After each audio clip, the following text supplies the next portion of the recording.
Ayan, good morning mga Diaz. Bali, ito na yung part 5 ng video natin sa pagbuo natin ng makina dito sa XRM 125. So natapos na natin. So bali yung kanyang cover dito, hindi pa natin nabalik. So mamaya ibabalik natin.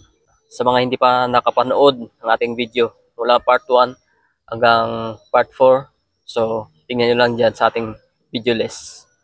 Ayan, so dito sa XRM 125 na to, yung pinalitan natin, yung kanyang connecting rod, side bearing. So, ayan, flash ko screen. Ayan. So, dito mga Diaz, balik kahapon, ginabihan na tayo. So, hindi maganda yung panahon kahapon. Paanda rin natin. On muna natin yung kanyang on and off sa gasolinahan. Ayan. Warm up muna natin. Off muna natin yung sisian. At kick lang muna natin.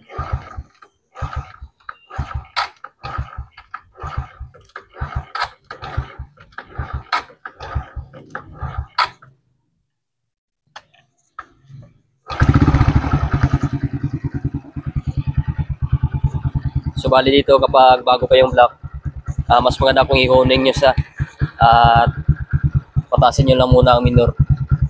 Ayan.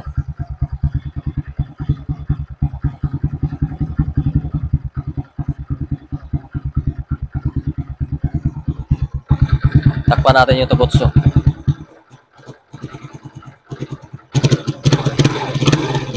Napakasmooth ang kanyang tunog.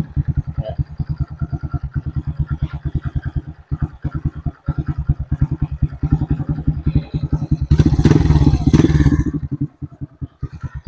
So ito na mga Diaz, umanda na siya. So hindi naman sa hard start. So natuno natin yung kanyang carburetor. So shoutout ulit sa may-ari nito na si Sir Spitz. So bali bukas dadali na ito ni Sir Jeff. Ikakarga niya lang sa kanyang pickup. Ayan. Tibuli to Cebu.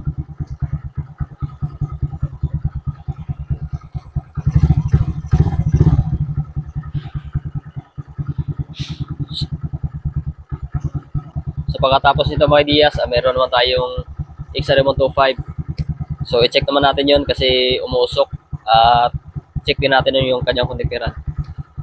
At meron pa isang motor ni Sir Spence na i-check din natin yung kanyang TMX 155. So more on Honda tayo ngayon yung mga ginagawa natin. So marami na tayong video, mga in-overhaul about sa XRM. Ayan. So may mga in-overhaul din tayo sa iba't ibang motor. Ayan. Siguro may ideas, hanggang dito lang ating video about dito sa XRM 125 na ating in-overhaul. God bless everyone. Blessed Sunday sa ating lahat. So mamaya, simbahan na namin.